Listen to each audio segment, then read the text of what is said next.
بسم اللہ الحمد للہ الصلاۃ والسلام علی رسولہ الکریم اما بعد رب اشرح لی صدری ویسر لی امری واحلل عقدۃ من لسانی یفقہوا قولی آمین یا رب العالمین۔ السلام علیکم ورحمۃ اللہ وبرکاتہ۔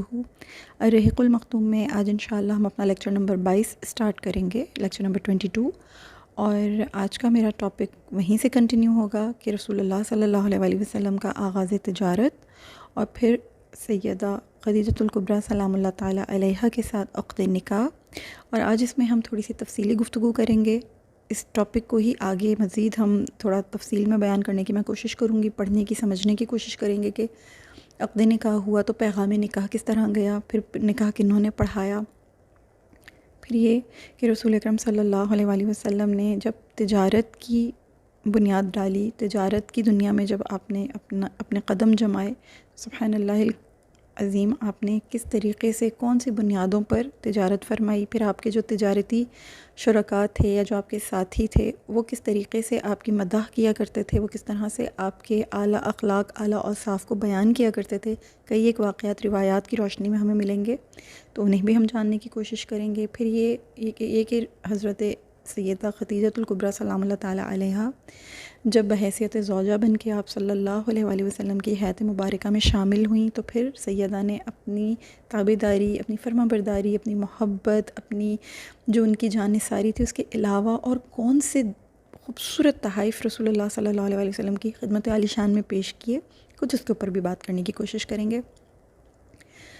لاسٹ لیکچر میں نے آپ لوگوں کے ساتھ چند بنیادی باتیں ذکر کر ہی دی تھیں کہ کس طرح رسول اللہ صلی اللہ علیہ وسلم اور حضرت خدیجۃ الکبریٰ سلام اللہ تعالیٰ علیہا کے مابین تجارتی معاہدہ ہوا تھا۔ ہم یہ بات لاسٹ لیکچر میں بھی کور کر چکے تھے کہ شام کی طرف سیدہ خدیجہ سلام اللہ تعالیٰ علیہا کا سامان تجارت یعنی قافلہ، ان کا جو کاروان تھا وہ جانے کے لیے تیار تھا، اور یہ خبر ظاہر سی بات ہے مکہ میں سب کو معلوم تھی، سمیت حضرت ابو طالب علیہ السلام کے۔ انہوں نے رسول اللہ صلی اللہ علیہ وسلم کو یہ مشورہ دیا کہ میرے پیارے بھتیجے، آپ مضاربت کی بنیاد پہ، مضاربہ یعنی کہ پرسنٹیج کی بنیاد پہ، یعنی جب سیدہ اپنا سامان تجارت بھیجا کرتی تھیں تو جو بھی ان کے کاروان کو لیڈ کیا کرتا تھا، جو بھی جایا کرتا تھا ان کا سامان لے کر، تو وہ اسے مضاربت کی بنیاد پہ یعنی کہ کچھ پرسنٹیج کی بنیاد پر اس کے ساتھ اپنا جو پروفٹ ہوتا تھا اس کو یعنی اس کے ساتھ وہ ایک پوری وہ کر لیتی تھیں،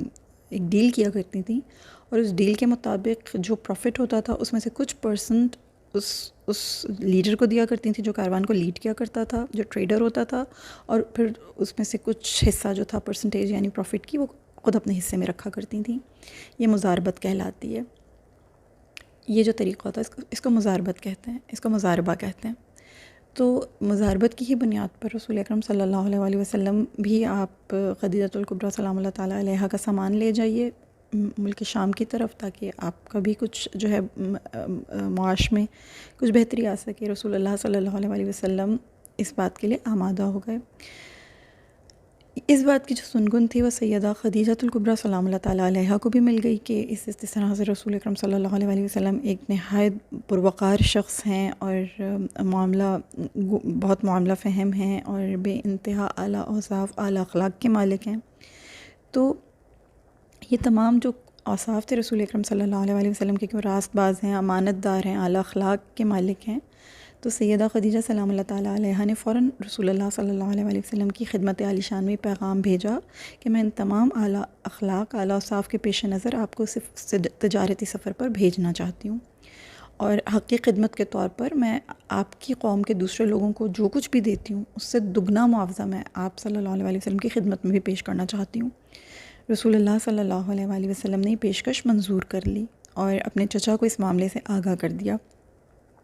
حضرت ابو طالب علیہ السلام نے بھی اس بات کی تائید کی، اس بات کو پسند فرمایا اور یہ فرمانے لگے کہ یہ اللہ تعالیٰ کا رزق ہے جو اس نے آپ صلی اللہ علیہ وسلم کے نصیب میں لکھ دیا ہے۔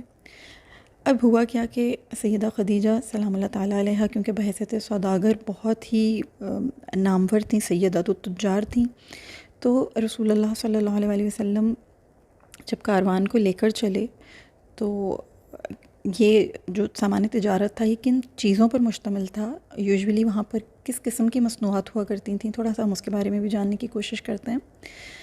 تجارت کا جو مال تھا وہ عموماً 3 اقسام پر مشتمل ہوا کرتا تھا. اس میں مسالے دار خوشبوجات ہوتی تھیں، اور مسالے ہوتے تھے، خوشبودار چیزیں ہوتی تھیں، عطر ہوتے تھے، ریشم یعنی کتان جو ایک بہت نفیس باریک کپڑا ہے وہ ہوا کرتا تھا، زعفران ہوا کرتا تھا، کچی کھجوریں ہوا کرتی تھیں، منقہ وغیرہ ہوا کرتا تھا. اس کے علاوہ سونا، چاندی، ہیرے، تانبے اور لوہے کے برتن ہوا کرتے تھے. پھر یہ کہ چمڑا، کھال، زین پوش، اون، ہاتھی دانت اور بھیڑ بکریاں وغیرہ ہوا کرتی تھیں. کیونکہ ظاہر سی بات ہے عرب کی کوئی، میں نے آپ کو لاسٹ ٹائم بھی بتایا تھا، کوئی صنعت تو تھی نہیں وہاں پہ، تجارت ہی کیا کرتے تھے لوگ. تو یہ تمام سامان جو تھا یہ شام کی جانب جایا کرتا تھا. اور شام کی جانب سے کیا چیزیں آیا کرتی تھیں؟ زیادہ تر گندم آتی تھی، آٹا آتا تھا، زیتون کا تیل آتا تھا، اور لبنان کی مصنوعات وغیرہ آتی تھیں. یہ سب کیا ہوتی تھیں؟ امپورٹ ہوا کرتی تھیں. شام کی جانب سے یہ تمام چیزیں آیا کرتی تھیں. اور جو بلاد عرب سے جو پیداوار ہوا کرتی تھی وہ یہ تمام چیزیں تھیں، جن میں روغنیات تھیں، کچی کھجوریں، کیکر نما درخت کے پتے جو چمڑا وغیرہ رنگنے کے کام آتے تھے، اور اونٹ اور دیگر جانور جو ہوتے تھے ان کے بال، چمڑے، گھی وغیرہ، یہ ساری چیزیں جایا کرتی تھیں.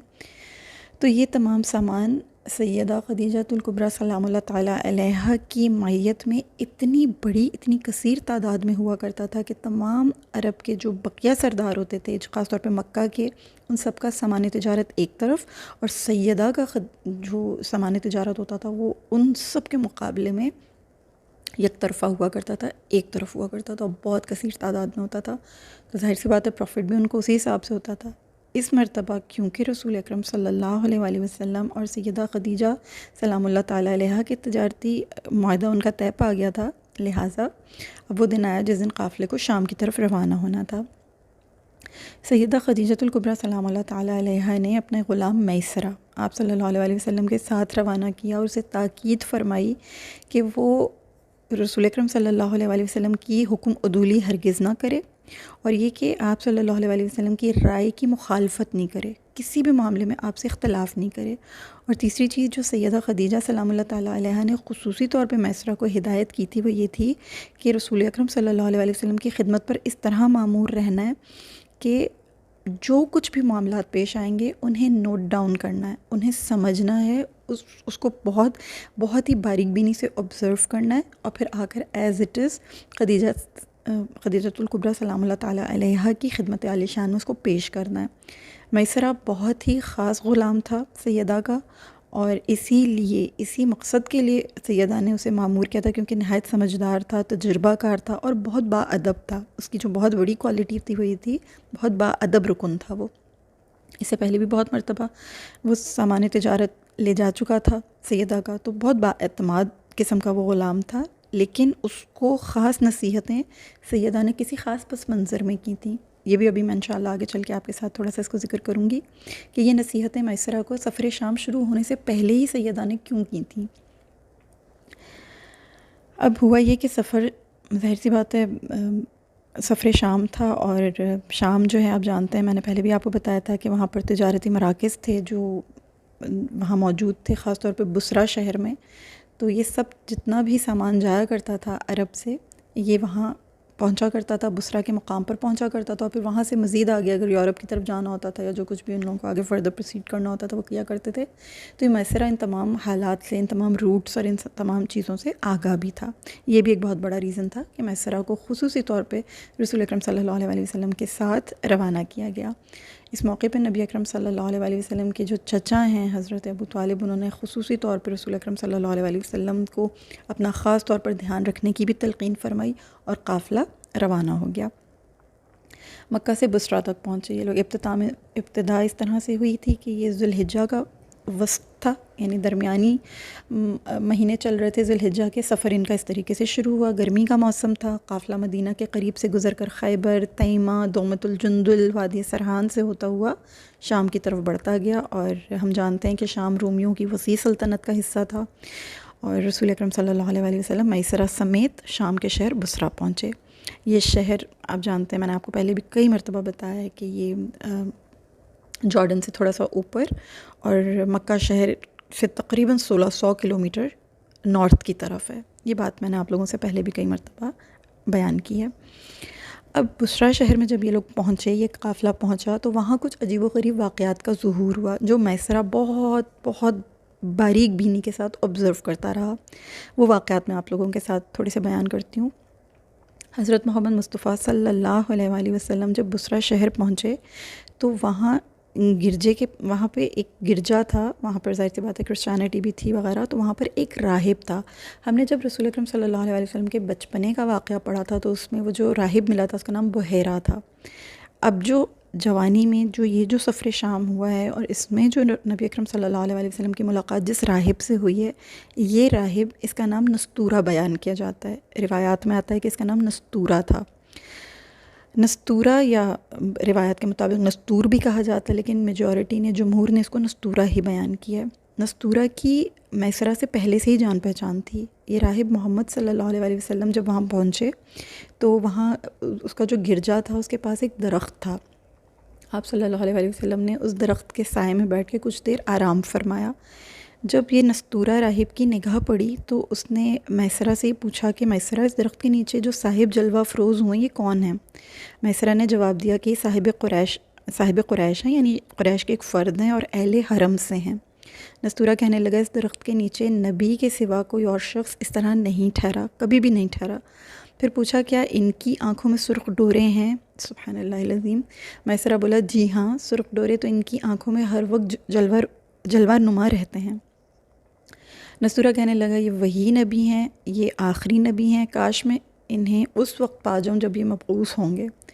میسرہ نستورہ کی یہ جو باتیں تھیں نا، یہ بہت غور سے سن رہا تھا۔ وہ غلام تھا اور پھر سیدہ نے بہت نصیحت کر کے بھیجا تھا کہ آپ جو کچھ بھی آبزرو کریں گے وہ ایز اٹ از سنیے گا، سمجھیے گا، نوٹ ڈاؤن کیجیے گا ایون، اور آ کے مجھے بتائیے گا۔ تو میسرہ یہ باتیں بہت غور سے سنتا رہا۔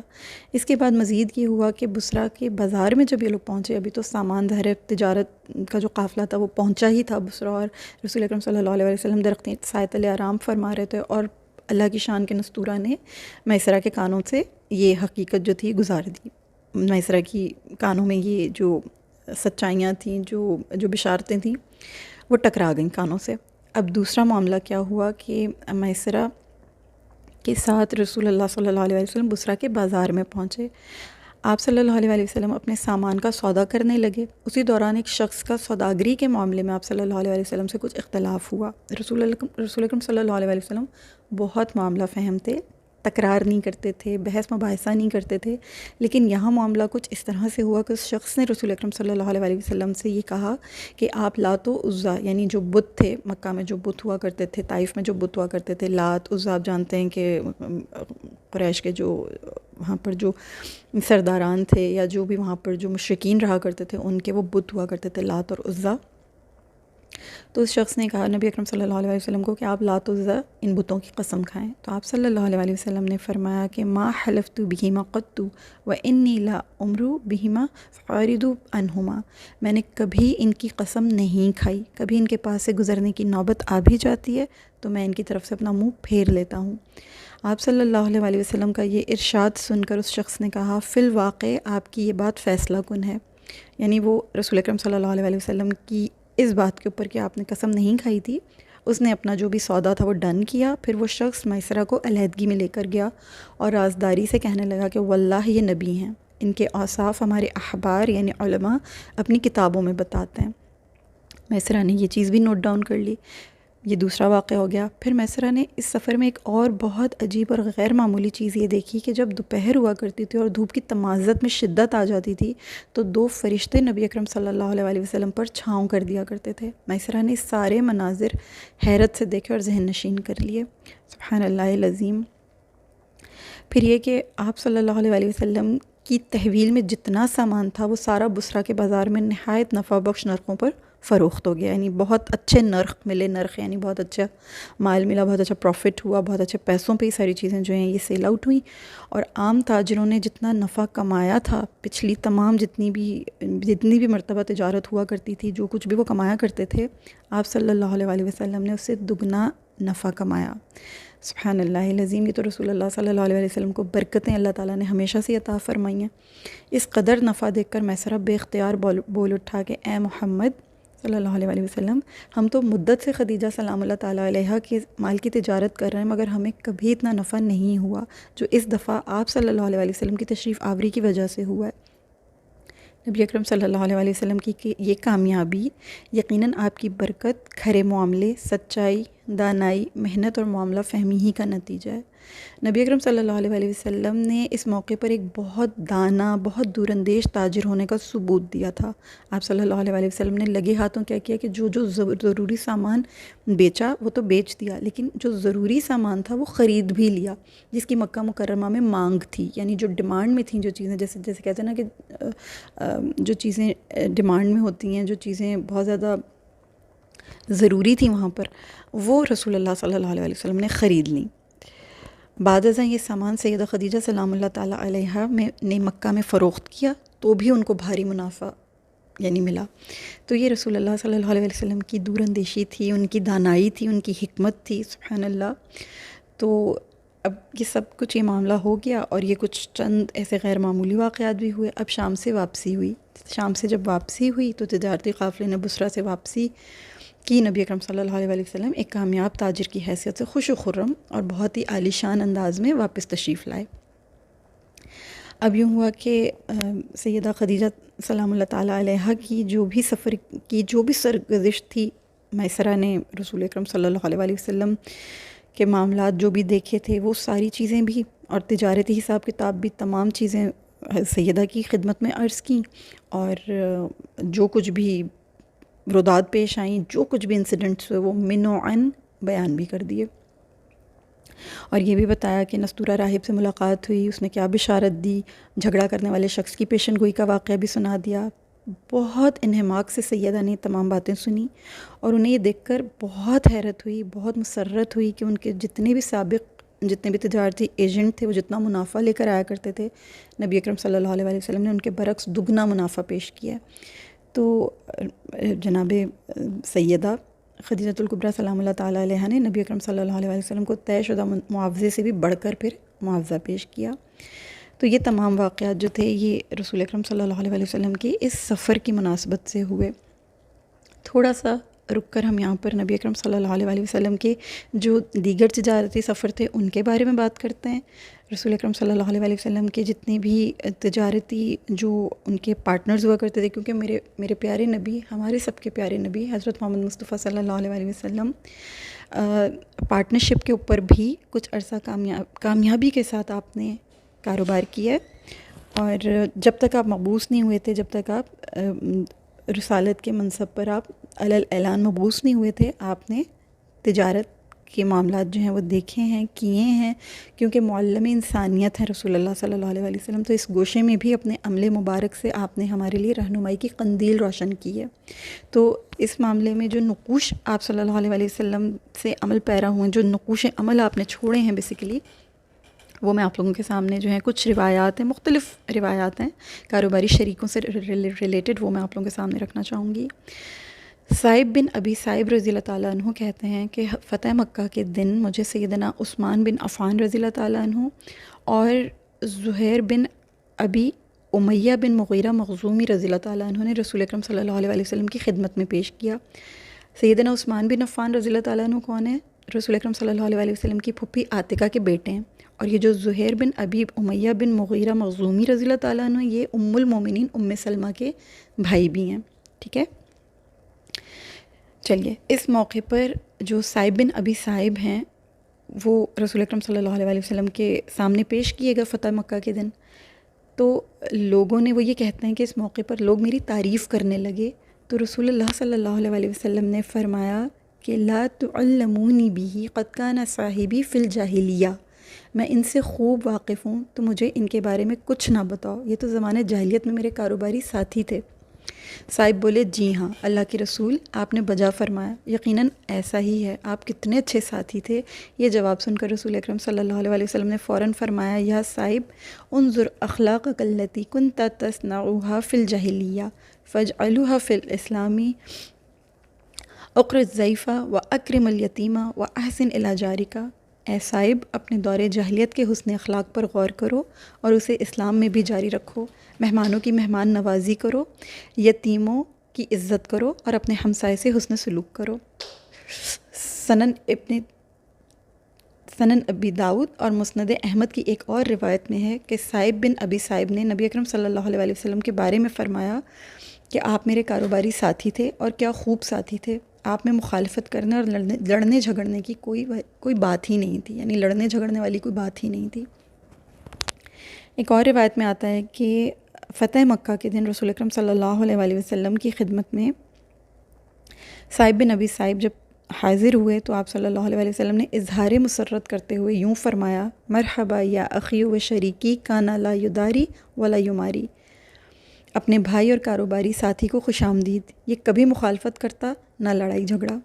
سبحان اللہ العظیم، یعنی رسول اللہ صلی اللہ علیہ وسلم کے جو کاروباری ساتھی ہوا کرتے تھے وہ خود بھی بہت نیک اوصاف کے مالک ہوا کرتے تھے اور بہت ہی اچھے طریقے سے معاملہ کیا کرتے تھے، اور خود نبی اکرم صلی اللہ علیہ وسلم بھی بہت اچھے کاروباری ساتھی تھے۔ کبھی لڑائی نہیں، کبھی جھگڑا نہیں، کبھی کسی کے ساتھ الجھنا نہیں، کسی قسم کی کوئی یعنی باتوں کو طول نہیں دیا کرتے تھے۔ تو یہ رسول اکرم صلی اللہ علیہ وسلم کی جو پارٹنرشپ تھی اس سے متعلق ہمیں روایات ملی ہیں، اور ہمارے لیے بہت روشن قندیل کی طرح ہے کہ اس سے ہمیں سیکھنا چاہیے کہ ہمیں پارٹنرشپ کرنی ہو، ہمیں اگر معاملہ کرنا ہو، ہمیں کوئی کسی قسم کی بھی تجارت کرنی ہو، کس طرح ڈیل کرنا چاہیے اپنے ساتھیوں کو، اپنے پارٹنرز کو۔ بلا وجہ کسی کو تکلیف نہیں دینی چاہیے، بلا وجہ کسی کو ستانا نہیں چاہیے، اور باتوں کو بہت زیادہ ڈریگ نہیں کرنا چاہیے، خوش اسلوبی کے ساتھ پیش آنا چاہیے، نرم گوئی سے بات کرنی چاہیے، سچا اور کھرا معاملہ کرنا چاہیے، اس طریقے سے آگے بڑھنا چاہیے۔ تو یقیناً لوگ رسول اکرم صلی اللہ علیہ وسلم کے ان اخلاق کی وجہ سے آپ صلی اللہ علیہ وسلم کو ہمیشہ اپنا یعنی جو تجارتی شریک تھا وہ بنانے پر یا بننے پر، ان کا تجارتی شریک بننے پر فخر محسوس کیا کرتے تھے، خوش ہوا کرتے تھے۔ پھر نبی اکرم صلی اللہ علیہ وسلم نے کچھ یعنی تجارت کے اعتبار سے کچھ سفر بھی کیے ہیں، جن میں نبی اکرم صلی اللہ علیہ وسلم 2 مرتبہ جرش کا سفر آپ کو پیش آیا۔ جرش یمن کا ایک بہت پرانا شہر تھا، تو وہاں پر بھی آپ صلی اللہ علیہ وسلم جو ہے تشریف لے جایا کرتے تھے۔ اور پھر اس کے علاوہ یہ کہ نواحِ مکہ میں تہامہ کے ایک حباشہ نامی بازار میں بھی آپ صلی اللہ علیہ وسلم جو ہیں وہ گئے ہیں، اور وہاں پر بھی آپ نے جو ہے تجارت کی ہے، یعنی آپ نے وہاں پر بھی معاملہ کیا ہے، اپنا سامان بیچا ہے، خریدا ہے وغیرہ۔ حکیم بن حزام رضی اللہ تعالیٰ عنہ کہتے ہیں کہ میں نے نبی اکرم صلی اللہ علیہ وسلم کو حباشہ کے بازار میں دیکھا تھا، اور آپ صلی اللہ علیہ وسلم سے میں نے تہامہ کا ایک کپڑا بھی خریدا تھا۔ اس موقع پر آپ صلی اللہ علیہ وسلم کے ساتھ قریش کا ایک اور آدمی بھی تھا۔ یورپ کا بہت مشہور بازار تھا جو تہامہ میں لگا کرتا تھا، بنو بارق کے علاقے میں ایک علاقہ تھا، وہاں پر لگا کرتا تھا، ایک وادی تھی قنونہ، تو یہ ایک بازار ہوا کرتا تھا، وہاں پر یہ لگا کرتا تھا، یعنی تہامہ کے قریب مشہور بازار تھا عرب کا، وہاں نبی اکرم صلی اللہ علیہ وسلم کے بارے میں یہ روایت ہمیں ملتی ہے۔ تو سبحان اللہ العظیم، رسول اللہ صلی اللہ علیہ وسلم کے سفر سے متعلق ہمیں کتنی خوبصورت روایات ملی۔ اب تھوڑا سا رسول اکرم صلی اللہ علیہ وسلم کی جو شادی ہے، جو رسول اللہ صلی اللہ علیہ وسلم کی خدمت عالی شان میں سیدہ خدیجۃ الکبریٰ سلام اللہ تعالیٰ علیہا کی طرف سے پیغام نکاح پیش کیا گیا، اس کے اوپر کچھ بات کرتے ہیں۔ اور یہ بات شروع کرنے سے پہلے ایک چیز جو ہم سب کے ذہنوں میں بہت کلیئر ہونی چاہیے وہ یہ ہے کہ رسول اللہ صلی اللہ علیہ وسلم کا حضرت سیدہ خدیجۃ الکبریٰ سلام اللہ تعالیٰ علیہا کے ساتھ عقد نکاح ہوا۔ اس حوالے سے ایک پہلو ہے جو ملحوظ خاطر رکھنا ہے، وہ یہ ہے کہ سیدہ کی جو طہارت اور ان کی جو نزاہت ہے نا، وہ قابل تعریف ہے، قابل تحسین ہے۔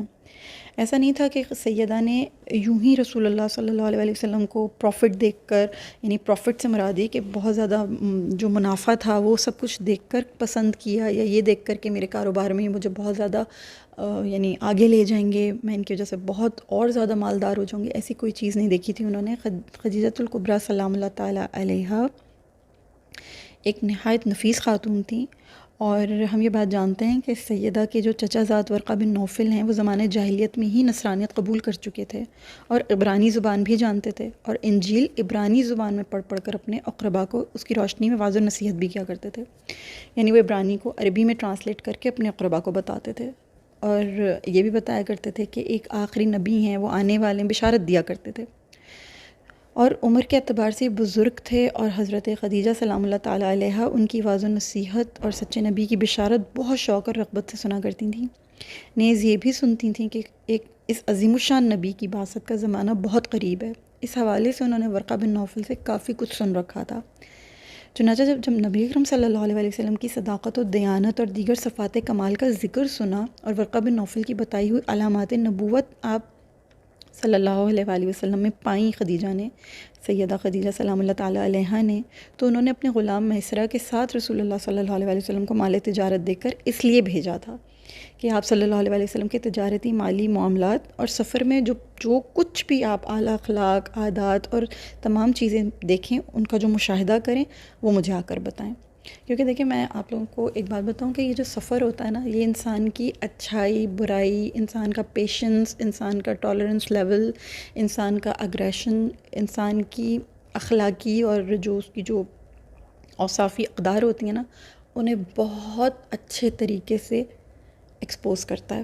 سفر ایسی چیز ہے، اسی لیے بڑے بزرگ جو ہیں وہ کہتے ہیں کہ اگر خاص طور پہ تو سیدنا علی کرم اللہ وجہ الکریم کا یہ قول مبارک ہے کہ اگر کسی کے اخلاق کو دیکھنا ہے تو یا تو آپ اس کے ساتھ تجارت کر لیں یا آپ اس کے ساتھ سفر کر لیں، تو آپ کو اس کے اخلاق پتہ چل جاتے ہیں۔ یعنی آپ لین دین کر کے دیکھ لیجئے یا پھر آپ اس کے ساتھ سفر کر کے دیکھ لیجئے۔ اور پنجابی کا بھی ایک محاورہ ہے کہ یا راہ پہ آ جانے یا واہ پہ آ جانے، واہ یعنی واسطہ جس سے پڑ جائے، تب آپ کو پتہ چلتا ہے کہ کون کس طرح کا انسان ہے۔ یا پھر آپ کسی کے ساتھ سفر کر لیں، راہ پہ آ جانے یعنی کسی کے ساتھ راستے میں چلو، راستے میں چلنے سے مراد ہے کہ کسی کے ساتھ آپ سفر کر لیں، تو آپ کو اندازہ ہوتا ہے کہ کون کیسا ہے۔ تو یہ بہت ہی کین آبزرویشن تھی، یہ بہت ہی باریک بینی والی آبزرویشن تھی، کیونکہ رسول اللہ صلی اللہ علیہ وآلہ وسلم نے سفر بھی کیا اور پھر معاملہ بھی کیا۔ تو میسرہ نے جو کچھ بھی آ کے بتایا وہ رسول اکرم صلی اللہ علیہ وآلہ وسلم کی اعلیٰ اخلاق و عادات کا ایک بہت بڑا مظہر تھا، شاہد تھا۔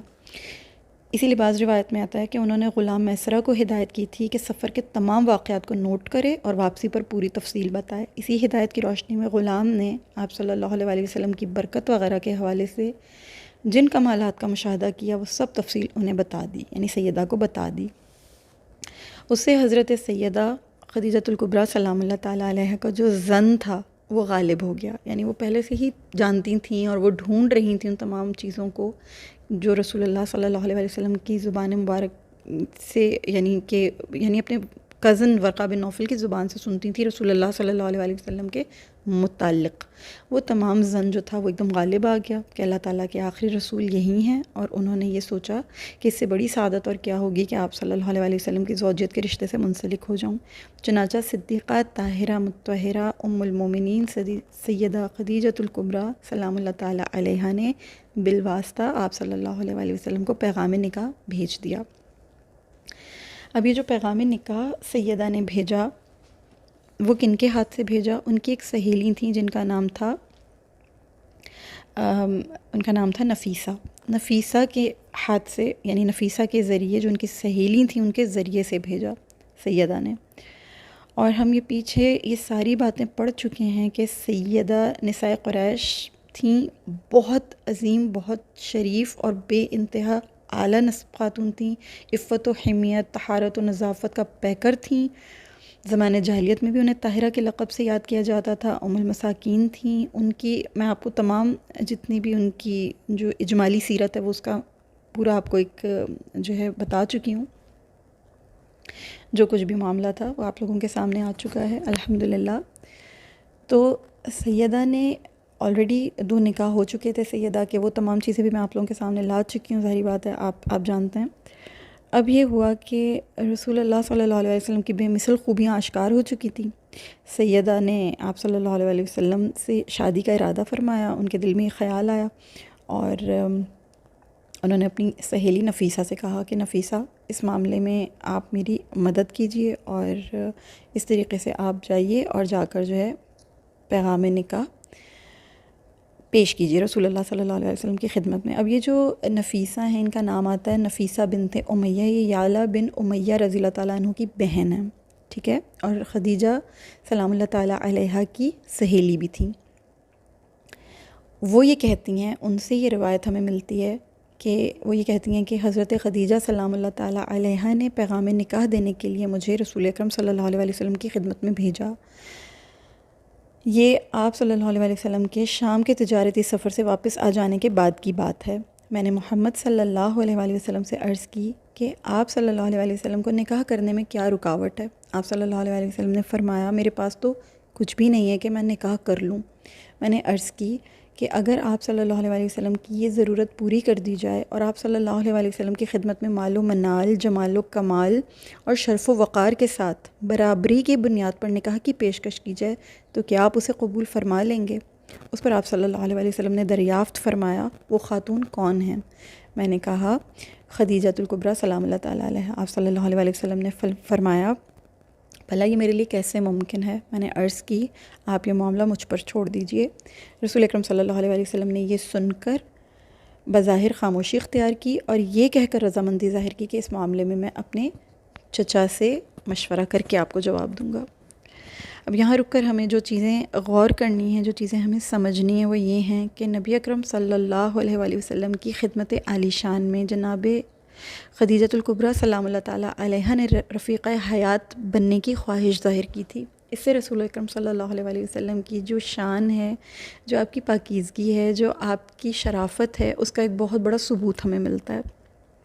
اس کے برعکس ایسا نہیں ہے کہ سیدہ خدیجۃ الکبریٰ سلام اللہ تعالیٰ علیہا کی خدا نخواستہ ان کی جو شرافت ہے، ان کی جو پاکیزگی ہے، ان کا جو اعلیٰ اخلاق ہے، اس میں کہیں ضرب لگتی ہے، ہرگز نہیں۔ یہاں سے ہمیں یہ پتہ چلتا ہے کہ ہماری شریعت میں اس چیز کی گنجائش ہے۔ یہ ایک بہت بڑی مثال ہے کیونکہ سیدہ ہماری رول ماڈل ہیں۔ انہوں نے یہ جو عمل تھا ان کا کہ انہوں نے بالواسطہ یعنی خود سے جا کر کوشش نہیں کی تھی، خود سے براہ راست جا کر انہوں نے یہ نہیں کہا تھا نبی اکرم صلی اللہ علیہ وسلم کو، بلکہ ایک بڑے ڈیسنٹ وے میں اپنی سہیلی کے ہاتھ انہوں نے پیغام بھجوایا تھا۔ اور ہمیں یہ بھولنا نہیں چاہیے کہ سیدہ بہت میچیور خاتون تھیں اور بہت بااعتماد خاتون تھیں، اس کے ساتھ ساتھ نہایت طاہرہ مطہرہ تھیں۔ ان کا جو اخلاق تھے اور جو ان کا عملی جو ان کا جو وہ تھا، یعنی کہہ لیجیے کہ جو ان کا عملی نمونہ تھا، وہ پورے عرب کے سامنے بہت ہائی فائی تھا، بہت شریف النفس خاتون تھیں۔ تو وہ نبی اکرم صلی اللہ علیہ وسلم کی خدمت میں اگر نکاح کا پیغام بھیج رہی ہیں تو یعنی اس میں کوئی ممانعت نہیں ہے۔ اگر کوئی اچھا، شریف، قابل اعتماد اور یعنی محنتی اگر کوئی لڑکا سامنے آ جائے اور لڑکی کے والدین بھی اگر یہ کوشش کریں تو اس میں کیا برائی ہے؟ ہماری سوسائٹی میں سو کالڈ یہ چیزیں ممنوع سمجھی جاتی ہیں یا برائی سمجھی جاتی ہے، انہیں غلط سمجھا جاتا ہے، بہت الٹی سیدھی باتیں بنائی جاتی ہیں ان پیرنٹس کے لیے جو خود اپنی بیٹی کے لیے کسی کے سامنے پیشکش کریں یا کسی کے سامنے یہ کہیں کہ ہماری بیٹی ہے اور ہم اس کے لیے آپ کے بیٹے کو پسند کریں۔ مطلب ہماری سوسائٹی میں اس کو بہت بڑا ہوا بنا دیا گیا، بہت بڑا اس کو ایک سمبل آف انسلٹ بنا دیا گیا ہے کہ اب یہ وقت آ گیا ہے کہ ہم خود بات کریں۔ یعنی یہاں سے آپ سوسائٹی کا ظرف دیکھیے، ظرف کتنا ہمارا چھوٹا ہو چکا ہے، کتنا کم ہو چکا ہے کہ اگر کوئی لڑکی والا لڑکے والوں سے اپنی بیٹی کے بارے میں کوئی پیشکش کر دے تو فوراً کہا جاتا ہے اوف پتہ نہیں ان کی بیٹی میں کون سا عیب ہے، نہ جانے ان کو رشتے ہی نہیں مل رہے، ان کے سامنے کوئی اس طرح کی بات ہی نہیں، ہمارے بیٹے پہ ریچھ رہے ہیں یا ہمارے بیٹے میں ان کو اتنی کوالٹی نظر ہے، یا پھر عجیب قسم کے خواب کے پر آ جاتے ہیں لڑکے کے والدین کو یا لڑکے کے گھر والوں کو، ایون لڑکوں کو بھی، کہ رشتہ تو تمہارے ماں باپ ہمارے پیچھے پیچھے لے کے گھوم رہے تھے۔ اکثر گھروں میں، اکثر خاندانوں میں، اسپیشلی جو قریب کے خاندان ہیں ان میں یہ چیز طعنہ بن جاتی ہے۔ انتظار کرتے ہیں لڑکی والے، بیٹی والے انتظار کرتے ہیں کہ لڑکے والوں ہی کی طرف سے پیغام آئے گا تو ہی ہم بسم اللہ کریں گے۔ اگر خود سے کسی لڑکے کو اپنے داماد کی حیثیت سے یا اپنا بیٹا بنانے کی حیثیت سے وہ اگر پسند کریں بھی تو اسی جھجک میں رہتے وقت نکل جاتا ہے کہ کل ہماری بیٹی کو طعنہ پڑے گا، کل ہمیں طعنہ پڑے گا کیونکہ تمہاری بیٹی میں کوئی عیب ہے، کہ رشتے نہیں آ رہے جو تم ہمارے پیچھے پیچھے دوڑ رہے ہو یا تم ہمیں پیشکش کر رہے ہو۔ کتنا غلط ہے یہ تصور، کتنا برا تصور ہے یہ۔ وسعت نہیں ہے لوگوں میں، لوگوں کے دل بڑے نہیں ہیں، لوگوں میں ظرف نہیں ہے، طعنہ بنا دیتے ہیں ان باتوں کو، جبکہ دیکھیں اس میں کوئی برائی نہیں ہے۔ اتنی بڑی کائنات کی اتنی بڑی ہستی ہیں رسول اکرم صلی اللہ علیہ وسلم، اور کتنی بڑی اللہ رب العالمین کے حکم سے یہ مثال قائم ہوئی ہے، یہ نکاح کتنا عظیم الشان نکاح ہے، کتنی بڑی مثال قائم ہوئی ہے۔ تو میرے اور آپ کے لیے تو یہ رول ماڈلز ہیں۔ ہمیں پیچھے کے جتنے ہمارے بزرگ ہیں، ہمارے خاندان کے بڑے ہیں، جو بھی ہیں، ہم بھی مدرز ہیں، ہم بھی اسی سوسائٹی کا، اسی کلچر کا حصہ ہیں۔ ہمیں کم سے کم یہ روایات ختم کرنی چاہیے اپنے بیٹوں اپنی بیٹیوں کے معاملے میں کہ ظرف والا ہونا چاہیے. لوگوں میں ظرف نہیں ہے. بیٹی والا ہونا کوئی عیب نہیں ہے اور بیٹے والا ہونا کوئی بہت بڑائی اور شان کی بات نہیں ہے کہ بیٹے کے ماں باپ ہیں آپ تو آپ پتہ نہیں کون سے کوئی آسمانوں سے اتری ہوئی کوئی مخلوق آ گئے. دلوں کو بڑا کریں, ظرف کو کھلا کریں, ظرف کو وسیع کریں. اللہ ہمیں سمجھنے کی توفیق دے, اس کو عیب نہ سمجھیں. اگر کوئی لڑکا کوئی بیٹا کسی کی بیٹی کے لیے کسی ماں باپ کو پسند آ رہا ہے, ایون کہ بیٹیوں کو بھی اگر پسند آ رہا ہے, بیٹیاں بھی اپنے والدین سے آ کے بات کرتی ہیں کہ وہ مجھے یہ کوالٹیز اس میں نظر آئی ہیں, ماما یا بابا مجھے یہ بات اس میں پسند آئی ہے, وہ چیز اچھی ہے, بہتر ہے, مجھے میرے کیلیبر کے حساب سے, مجھے میرے حساب سے وہ بہتر لگ رہا ہے, تو ماں باپ بھی دل بڑا کر کے سنیں اور پھر احسن طریقے سے اپنی رضا کو شامل کر کے معاملہ فہمی کر کے ان کا نکاح کروا دیں.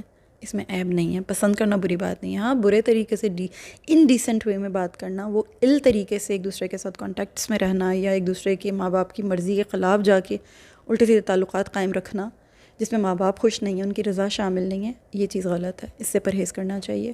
رسول اکرم صلی اللہ علیہ وسلم نے یہی نمونہ پیش کیا ہے کہ انہوں نے بہت ریچ کے بات نہیں کی, بہت للچا کے بات نہیں کی, بہت ڈیسنٹ وے میں انہوں نے رسول اکرم صلی اللہ علیہ وسلم نے اپنے حالات و واقعات کو مد نظر رکھتے ہوئے اس آفر کو اپنے لیے پسند فرمایا اور پھر مشورہ کرنے کے لیے اپنے جو ان کے جو کفیل ہیں, ان کے جو چچا ہیں, ان کے جو سرپرست ہیں, ان کے بڑے ہیں, ان کے بزرگ ہیں, ان کی طرف انہوں نے معاملے کو پھیرا کہ میں ان سے مشورہ کروں گا, اگر ان کی رضا اس میں شامل ہوگی تو ڈیفینیٹلی اس میں کوئی برائی نہیں ہے. یعنی مطلب پسند کیا اس چیز کو اپنے لیے بہتر سمجھا, لیکن پھر بھی اپنے بڑوں کا مشورہ انہوں نے مقدم رکھا, خود سے ہاں نہیں کر دی کہ ہاں ٹھیک ہے بہت اچھا رشتہ ہے اور مجھے اس سے بہتر اور کہاں ملے گا, میں کہاں ڈھونڈتا پھروں گا, ٹھیک ہے بہتر ہے, بہت اچھا ہے. ایسی انڈیسنٹ اور اس طرح کی کسی قسم کی بھی رسول اکرم صلی اللہ علیہ وسلم نے کوئی مثال قائم نہیں کی. سبحان اللہ العظیم, پوری کائنات کے معلم ہیں, پوری کائنات کو تعلیم فرما رہے ہیں اپنے حسن اخلاق سے, اپنے عمل سے. تو اللہ اکبر کبیرہ, ہمیں اللہ تعالیٰ سمجھنے کی توفیق عطا فرمائے کہ کتنا ڈیسنٹ طریقہ ہے, کتنا بہترین طریقہ ہے, اور اس میں کوئی لڑکے والا ہونا یا لڑکی والا ہونا, یہ گھٹ جائیں گے یہ بڑھ جائیں گے, ایسا کوئی سٹینڈرڈ نہیں بنایا گیا. سبحان اللہ العظیم. پھر یہ کہ کتنی بڑی مثال ہمیں یہ بھی ملتی ہے, ہم نے پڑھا تھا کہ سیدہ خدیجۃ الکبریٰ سلام اللہ تعالیٰ علیہا کی جو عمر مبارک ہے وہ نبی اکرم صلی اللہ علیہ وسلم سے عمر میں بڑی ہیں. تو یہ چیز بھی پھر یہ کہ 2 مرتبہ وڈو تھیں. تو سبحان اللہ العظیم, نبی اکرم صلی اللہ علیہ وسلم جو بھرپور جوانی میں ہیں, 25 سال آپ کی عمر مبارک ہے, اور آپ کی اس سے پہلے کوئی زوج موجود نہیں ہے, اس سے پہلے آپ کا کوئی نکاح نہیں ہوا, یہ پہلا نکاح ہے. یعنی آپ ایک کنوارے نوجوان ہیں اور اس کے باوجود بھی آپ کے لیے رشتہ آ رہا ہے. یعنی یہ جو سٹینڈرڈز ہماری سوسائٹی میں بن گئے ہیں, یہ کہاں سے آئے ہیں؟ یہ تو ہمارے دین کا حصہ نہیں تھے. دین کا حصہ تو وہی سب کچھ ہے جو ہمارے پیارے نبی صلی اللہ علیہ وسلم ہمیں تعلیم کر کے گئے ہیں یا اپنے عمل سے ہمیں ظاہر کر کے گئے, سکھا کے گئے ہیں. تو ہم نے کہاں سے یہ بنا لیا کہ وڈو کو تو ہمارا بیٹا تو بہت چھوٹا ہے, ہمارا تو کنوارا لڑکا ہے, ہمیں تو کوئی ایسی بچی چاہیے جس کا نہ پہلے کہیں نکاح ہوا ہو, نہ وہ وڈو ہو, نہ خدا نخواستہ وہ طلاق یافتہ ہو, ہمیں ایسی بچی نہیں چاہیے. ان لڑکیوں کو بالکل پیچھے کر دیا گیا سوسائٹی میں, ان کو بالکل یعنی ایک بہت ہی عجیب قسم کا سمبل بنا دیا گیا. یا پھر اگر کسی بچی کی عمر بہت بڑی ہو گئی ہے, ہر لحاظ سے بہتر ہے, ہر لحاظ سے موزوں ہے, لیکن عمر میں بڑی ہے, تو بھی لڑکی والے دھیان نہیں دیتے. نہیں بھائی, ہم اتنی بڑی عمر کی لڑکی کیوں لے کر آئیں گے, ہمارا تو بچہ بہت چھوٹا ہے اور لڑکی تو چھوٹی ہی عمر کی ہونی چاہیے. یہ کہاں لکھا ہے کہ لڑکی چھوٹی ہی عمر کی ہونی چاہیے تو ہی آپ کا بیٹا اسے شادی کر کے خوشگوار زندگی گزار سکتا ہے؟ یہ کہاں لکھا ہے؟ یہ سارے سٹینڈرڈس ہم نے خود بنائے ہیں. بیوٹی کانشیس بیٹے کی ماں خود ہوئی ہوئی ہے, اس کو گوری ہی بہو چاہیے, اس کو لمبی ہی بہو چاہیے, اس کو سلم اینڈ ٹرم بہو ہی چاہیے. یہ بھی بیوٹی کے بھی سٹینڈرڈس ہم نے خود بنائے ہیں. دین تو ہمیں یہ تعلیم نہیں کرتا ہے. دین تو ہمیں صرف یہ کہتا ہے کہ تقوی کی بنیاد پر برابری رکھو, برابری مرد میں اور عورت میں صرف تقوی کی بنیاد پر ہے, یا اگر کسی کو فوقیت دی گئی ہے تو تقوی کی بنیاد پر دی گئی ہے, باقی تو کسی چیز میں نہیں دی گئی ہے. ہاں خاندان دیکھیں, حسب نسب دیکھیں, اچھے اخلاق دیکھیں, اچھے اوصاف دیکھیں, جیسے نبی صلی اللہ علیہ وسلم نے بھی حکم دیا ہے کہ جب نکاح کرنا ہو تو اس میں 4 چیزیں دیکھو, دین دیکھو, حسب نسب دیکھو, مال دیکھو, حسن دیکھو, لیکن ان میں سب سے زیادہ جس چیز کو مقدم کیا گیا ہے وہ انہوں نے دین کو کیا ہے. پیارے نبی صلی اللہ علیہ وسلم نے کہ دین دیکھو, کیونکہ اگر آپ کے پاس ایک بہت خوبصورت بیوی آ گئی لیکن بیوی کے پاس دین نہیں ہے تو کیا کرنا ہے ایسی بیوٹی کا؟ وہ تو ایسا گلدستہ ہے جس میں جراثیم ایسے فلاور کا ایک بکے آپ کو مل جائے گا جس کو آپ اسمیل بھی نہیں کر پائیں گے اگر اس میں جرمز ہوں گے. آپ کو پتہ چلے کہ بہت ہی عجیب سی جگہ سے، بہت ہی اللہ معاف کرے کسی گٹر وٹر کے پاس یہ فلاور اگے ہوئے تھے، وہاں سے اٹھا کے جو ہے آپ کے لیے فلاورس کا بکے بنا دیا گیا اور آپ کو دے دیا گیا. آپ تو اس کو اسمیل کرنا بھی پسند نہیں کریں گے کیونکہ اس میں آپ کو جرمز کا ڈر ہوگا، جرمز لگیں گے. تو بے دین عورت ایسی ہی ہوتی ہے کہ جو اس کے پھر جو خراب جو اس کی جو ٹریٹس ہوتی ہیں، اس کی جو جینیٹک ٹریٹس ہوتی ہیں اولادوں میں وہ ٹرانسفر ہونا شروع ہو جاتی ہیں. تو بے دین عورتوں کو فوقیت نہیں دی گئی ہے، فوقیت دیندار عورت کو دی گئی ہے، حسن کے اوپر بھی، حسب نسب کے اوپر بھی، مال کے اوپر بھی، ہر چیز کے اوپر. لیکن ابھی ہمارے جو کلچر میں، ہماری جو سوسائٹی میں پرابلمز ہیں وہ یہی ہیں کہ سب سے پہلا جو تقاضا ہے وہ ہے حسن. بیوٹیفل ہونی چاہیے فیملی، جائے بھاڑ میں جیسی مرضی ہو، بیک گراؤنڈ سے کوئی فرق نہیں پڑتا، خوبصورت ہونی چاہیے. ایسی لڑکی لے کر آئیں گی مائیں، ایسی ڈھونڈیں گی جس کی کوئی نظیر نہیں ملتی ہوگی، ایسی ہو پانی پہ حلق سے اترتا ہوا نظر آئے. میں پرسنلی ایسی کئی عورتوں کو جانتی ہوں جن کے الفاظ ہیں، منہ کے الفاظ ہیں، ایسی بہو چاہیے پانی پیے تو حلق سے اترتا ہوا نظر آئے. اللہ اکبر کبیرہ. اس طرح کی ذہنیت، اس طرح کی سوچ، اللہ ہماری سوچوں کو بدلے تو ہی ہماری سوسائٹی بدلے گی. یہ رول ماڈلز ہیں ہمارے سامنے، ہم ان سے سیکھ سکیں اور اپنے عمل میں لا سکیں. اللہ ہمیں توفیق دے. جن بیسکس کو دیکھنا چاہیے ان بیسکس کو دیکھیں. خاندان دیکھیں، اچھا ہونا چاہیے، برابری کا ہونا چاہیے. بہت اونچے گھرانوں میں اپنے بچوں کو دینے کے بعد بھی سٹینڈرڈز کے فرق آ جاتے ہیں، رہن سہن میں فرق آ جاتا ہے، ایڈجسٹمنٹ مشکل ہو جاتی ہے. اور پھر ہماری سوسائٹی جس پیتھیٹک سوچ کی مالک ہے، تانے ملنے لگتے ہیں. لڑکوں کو بھی ملتے ہیں، لڑکیوں کو بھی ملتے ہیں. تو سٹینڈرڈز کو، اسٹیٹس کو، ان چیزوں کو بھی برابری کی، مساوات کی بنیاد پر دیکھ کر اچھے گھرانے، شریف گھرانے، دیندار گھرانے دیکھ کر اپنے بچوں کو ایڈجسٹ کر لیں. بہت ایکسٹرا اپنے یعنی بارز جو ہیں انہیں ریز نہ کریں. یہ ہمارے ہی لیے پریشانیاں ہیں، یہ ہمارے ہی لیے دشواریاں ہیں. نکاح اسی لیے مشکل ہوتے چلے جا رہے ہیں، ہو گئے ہیں، مزید ہوتے چلے جا رہے ہیں، جس کی وجہ سے گناہ کا رستہ کھل رہا ہے، برائیوں کا رستہ کھل رہا ہے. اللہ ہمیں سمجھنے کی توفیق دے. اللہ ہماری سوسائٹی کی، خاص طور پہ جو بیٹے کی مائیں ہیں، جو والدین ہیں، یا بیٹیوں کے والدین بھی، جو بہت زیادہ ہائی فائی لڑکا، ویل سیٹلڈ لڑکا. دیکھیں نبی اکرم صلی اللہ علیہ وسلم کی حیات طیبہ سے کتنا بڑا سبق مل رہا ہے. نبی اکرم صلی اللہ علیہ وسلم اتنے ویل سیٹلڈ نہیں ہیں فائنینشلی. یہ ہم پیچھے پڑھ رہے ہیں، یہ بھی ہم پڑھ رہے ہیں، ہم داخل ہیں اس دور میں. آپ صلی اللہ علیہ وسلم کو کن بنیادوں پر ایکسیپٹ کیا جا رہا ہے، کن بنیادوں پر سیدہ آپ کو اپنانے کے لیے یعنی خود پیشکش کر رہی ہیں. خود آپ کی جو حق زوجیت ہے، آپ کی طرف وہ خدمت میں عالی شان میں پیغام بھیج رہی ہیں. آپ کا اخلاق، آپ کے اوصاف، آپ کی سیرت مبارکہ، آپ کا صادق اور امین ہونا، آپ کا محنت کش ہونا، جفا کش ہونا. ہمیں کیا دیکھنا ہے؟ لڑکا محنتی ہو، لڑکا اچھے خاندان سے ہو، لڑکا شریف ہو، تعلیم یافتہ ہو. تعلیم اس لیے ضروری ہے کیونکہ اس کے اندر رشد ہوگی، اس کے اندر بردباری ہوگی، اس کے اندر ڈیسنسی ہوگی. لیکن یہ دیکھنا کہ جب تک وہ ویل سیٹلڈ نہ ہو جائے، وہ اتنی بڑی گاڑی کا مالک نہ بن جائے کہ ہماری بیٹی کو لیے گھومتا پھرے، جب تک وہ اتنا ویل سیٹلڈ نہ ہو کہ اس کی منتھلی ارننگ لاکھوں میں ہو، جب تک وہ اس پوزیشن پر نہ ہو، ہم نہیں کر سکتے. ہمیں ایسا رشتہ نہیں درکار، ہمیں ایسا رشتہ نہیں چاہیے چاہے ہماری بیٹی بوڑھی ہو جائے، ہماری بیٹی بیٹھی رہے، نکلتی رہے اس کی عمر. ان چیزوں کو ختم کریں. اور پھر ایک اور چیز جو بہت امپورٹنٹ ہے وہ یہ کہ اچھے برے ہر جگہ پر ہیں. اچھے بروں کی ایک جس کو کہتے ہیں نا کہ اچھے اور بروں سے مل کر ہی معاشرہ بنتا ہے. کہیں ہیں کہیں برے ہیں، اچھوں بروں کا مکسچر ہوتا ہے ایک معاشرہ. اچھے لوگوں سے ہی اللہ تعالیٰ ہمارا واسطہ ڈالے. لیکن یہ سٹیمپ نہیں لگانی چاہیے کہ یہ فلاں کاسٹ، یہ فلاں کلچر، یہ فلاں قبیلہ، یہ فلاں کلین، یہ فلاں یہ لوگ تو ہیں ہی برے، ان میں تو ہمیں کرنی ہی نہیں ہے. ہمیں تو اپنے خاندان سے باہر نکلنا ہی نہیں ہے، اپنی برادری سے باہر نکلنا ہی نہیں ہے. ہمیں تو اپنے جیسوں ہی میں کرنا ہے. نہیں ملے گا رشتہ تو بچے بیٹھے رہیں. یہ چیز بھی غلط ہے. اس سے بھی بہت تباہی ہو رہی ہے، اس سے بھی بہت پریشانیاں آ رہی ہیں.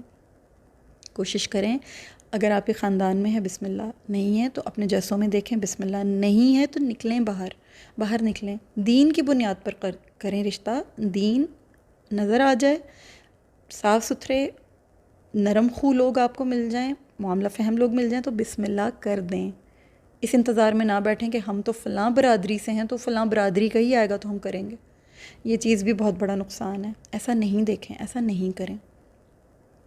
اللہ ہمیں یہ ساری چیزیں سمجھنے کی توفیق عطا کرے۔ اس کے علاوہ بھی اور بہت سارے پوائنٹس ہیں، بہت ساری باتیں ہیں، میرا ٹاپک یہاں سے بہت الگ طرف نکل جائے گا، الگ رخ پہ چلا جائے گا، لہٰذا بات کو مختصراً سمیٹتی ہوں۔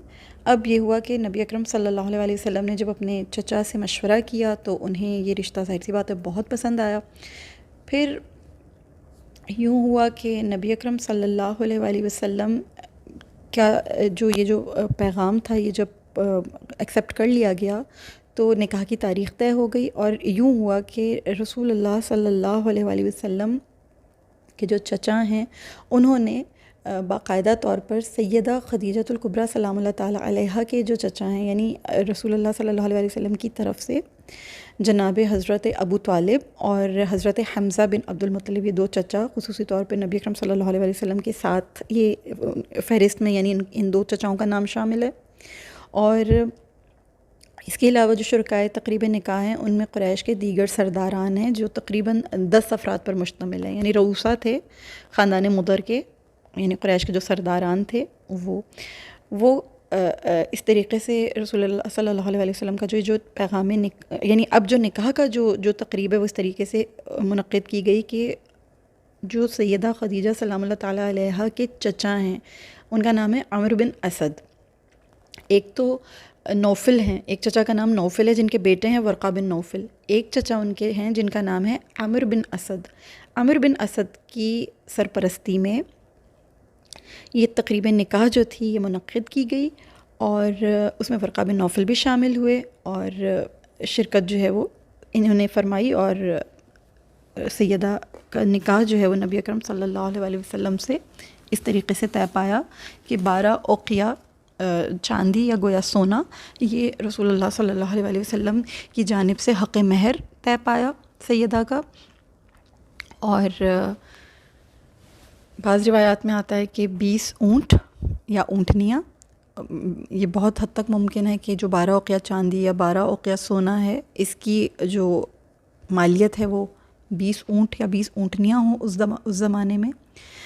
بہرحال یہ نکاح جو تھا یہ جناب حضرت ابو طالب نے پڑھا جو نبی اکرم صلی اللہ علیہ وسلم کے چچا ہیں، اور الفاظ جو متعدد روایات سے ماخوذ ہیں وہ یہاں آپ کے اسکرین پر بھی چل رہے ہیں کہ انہوں نے خطبہ نکاح، یاد ہے ہم نے ان کا اپنا خطبہ نکاح بھی سنا تھا، یعنی پڑھا تھا ہم نے، وہ بھی اللہ کی حمد و ثنا سے ہی شروع ہوا تھا۔ اسی طریقے سے جناب رسول اللہ صلی اللہ علیہ وسلم کا بھی جو خطبہ نکاح ہے وہ جناب حضرت ابو طالب نے پڑھا، اور کہاں سے انہوں نے بات کو شروع کیا؟ الحمدللہ الذی جعلنا من زرع ابراہیم و ذریۃ اسماعیل۔ اب میں آپ کو یہ پورے اسکرین کے اوپر چل رہا ہے عربی میں آپ کو اردو میں اس کا جلدی سے ترجمہ کر کے بتاتی ہوں کہ سب تعریفیں اللہ تعالیٰ ہی کے لیے ہیں جس نے ہمیں سیدنا ابراہیم علیہ السلام کی کھیتی سے، اسماعیل علیہ السلام کی نسل سے، معاد کی اصل سے اور مضر کی نسب سے پیدا کیا۔ کیا فرمایا؟ ہمیں بیت اللہ کا پاسبان، حرم شریف کا رکھوالا اور منتظم بنایا، ہمارے لیے ایسا گھر بنایا جس کا حج کیا جاتا ہے، ہمیں ایسے حرم سے نوازا جو امن کا گہوارہ ہے، ہمیں لوگوں کا حکمران بنایا اور جس شہر میں ہم رہتے ہیں اسے برکت سے نوازا۔ یوں انہوں نے تمام تمہیدی اللہ کی حمد و ثنا کرنے کے بعد اپنا حسب نسب، اپنا خاندان اس طریقے سے انٹروڈیوس کروایا، اس طریقے سے اپنا تعارف کروایا۔ پھر یہ فرماتے ہیں کہ ثم ان ابن اخی محمد ابن عبد اللہ لا یوزن برجل من قریش شرفا و نبلا و فضلا و عقلا الا رجع۔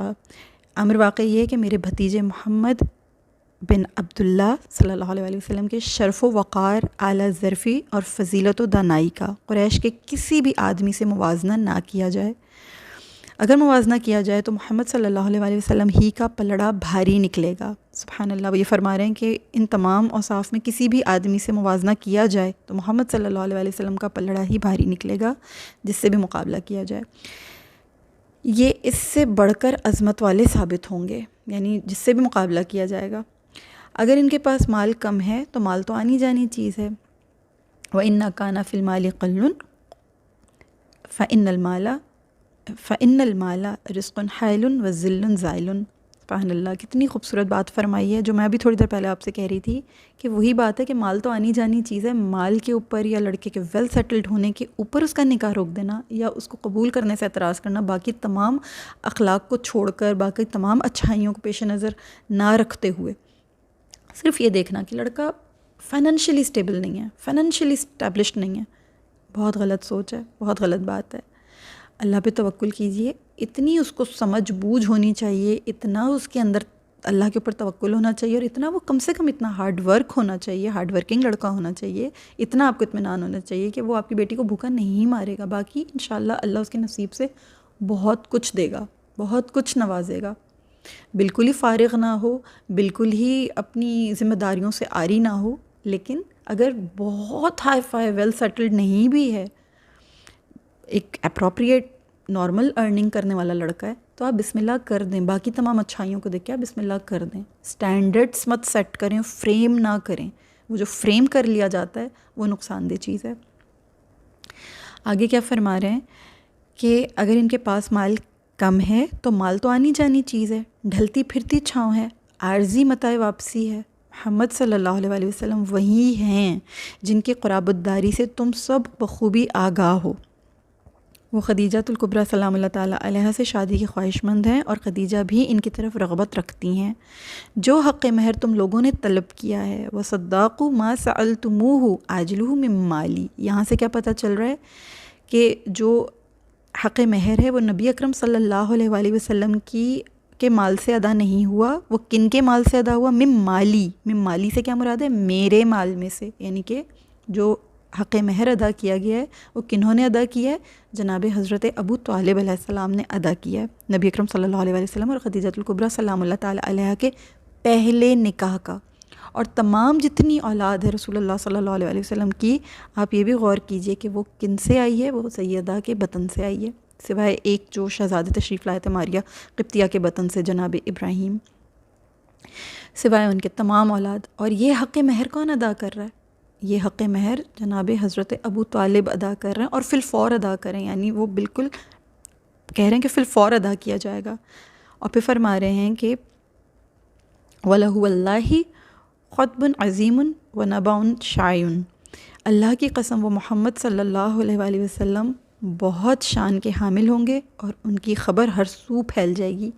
یہاں پر بھی وہ نبی اکرم صلی اللہ علیہ وآلہ وسلم کی عظمت کا اعتراف کر رہے ہیں، اللہ کی توحید سے شروع کر کے رسول اللہ صلی اللہ علیہ وآلہ وسلم کی نبوت کو جو دل کے اندر ان کے موجود تھی، جو نبی اکرم صلی اللہ علیہ وآلہ وسلم کی شان اور نبی اکرم صلی اللہ علیہ وآلہ وسلم کی جو کمنگ اپ ایونٹس کا ان کو ادراک تھا، اس کا اعتراف کر رہے ہیں۔ سبحان اللہ العظیم۔ میں یہاں رک کر آپ لوگوں کو ایک بہت بہت امپورٹنٹ پوائنٹ ہے جو ایک بار پھر جناب حضرت ابو طالب علیہ السلام سے متعلق آپ کے سامنے رکھنا چاہوں گی، کیونکہ بہت سے لوگ اعتراض کرتے ہیں کہ وہاں پر تو قریش کے جو بھی یعنی لوگ تھے جو رہا کرتے تھے، وہ اللہ کو مانتے تھے لیکن اللہ کے ساتھ شریک ٹھہراتے تھے، یعنی ابھی بھی اس بات کے اوپر جو ہے ان کا دل مائل نہیں ہوتا ہے کہ وہ مشرک نہیں ہیں، یعنی حضرت ابو طالب علیہ السلام معاذ اللہ ثم معاذ اللہ مشرک نہیں ہیں۔ میں آپ کو پھر ایک دلیل دینے کی کوشش کروں گی، اللہ کرے آپ لوگوں کے دلوں کو یہ چھو جائے۔ اللہ حق کو حق کر کے دکھائے، باطل کو باطل کر کے دکھائے، اللہ ہمیں حق کی اتباع کرنے کی توفیق دے۔ کیا کسی عقل کو یہ بات گوارا ہے؟ کوئی عقل یہ گوارا کرتی کہ صاف شفاف چشمہ جو پانی ہو، چشمے کا صاف شفاف چشمے کا پانی جو ہے وہ کہیں گندی نالیوں سے بہا دیا جائے؟ کسی کی عقل یہ بات گوارا کرے گی؟ لازمی طور پر نہیں کرے گی۔ تو جب عام دنیاوی انتظامات کے اصول اتنے دقیق ہوتے ہیں تو کیا نور نبوت کے لیے جن ظروف کا انتخاب کیا جائے گا وہ شرک و نجاست سے ملوث ہو سکتے ہیں، ان سے آلودہ ہو سکتے ہیں؟ کیا یہ ممکن ہے؟ جی نہیں، یہ ہرگز ممکن نہیں ہے۔ میں آپ کو تھوڑا سا اس کے اوپر اور مزید سمجھانے کی کوشش کرتی ہوں، اللہ کرے کہ آپ کی سمجھ میں یہ چیز آ سکے۔ یہی وجہ ہے کہ قرآن کریم نے رسول اللہ صلی اللہ علیہ وسلم سے خطاب کر کے اعلان کر دیا تھا تقلبک فی الساجدین، جس کی تفسیر امام رازی نے ان الفاظ میں کی ہے کہ اس سے مراد اسلاب طاہرہ اور ارحام طیبہ میں منتقل ہونا ہے۔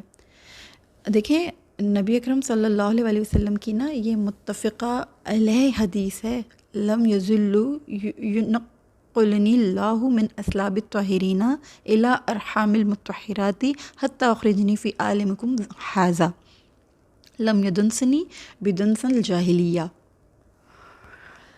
نبی اکرم صلی اللہ علیہ وسلم اپنی زبان مبارک سے یہ بات فرما رہے ہیں کہ اللہ نے ہمیشہ ہمیں پاک صلب سے پاک رحم کی طرف منتقل کیا. ہم اس دنیا میں آنے تک کسی وقت بھی جاہلیت کی گندگیوں سے آلودہ نہیں ہوئے. یہ چیز حدیث شریف میں ہے. طاہر و مطہر کا جو مفہوم ہے نا، یہ پورے طور پر آپ اس وقت سمجھیں گے، یہ اس وقت ظاہر ہوگا جب ہم اسے قرآن کی اس آیت کے ساتھ ملا کر دیکھیں گے کہ انما المشرکون نجسن، کہ یقیناً مشرک تو نجس ہیں، ناپاک ہیں، پلیت ہیں مشرکین. جب اس آیت کے ساتھ ملا لیا جاتا ہے نا اس حدیث کو، تو یہ بات واضح ہو جاتی ہے کہ ان حضرات میں کفر و شرک کا احتمال نہیں تھا. جب پاک صلب ہیں اور پاک ارحام ہیں تو پھر کہاں سے کفر آ گیا اور کہاں سے شرک آ گیا؟ یہ خود حضرت ابو طالب علیہ السلام کے ایمان و عقیدے اور عظمت و جلالت کا بھی ثبوت ہے. کیونکہ میں آپ کو ایک اور حدیث سناتی ہوں کہ نبی اکرم صلی اللہ علیہ وسلم نے فرمایا انا و علی من نور واحد، میں اور علی ایک نور میں سے ہیں.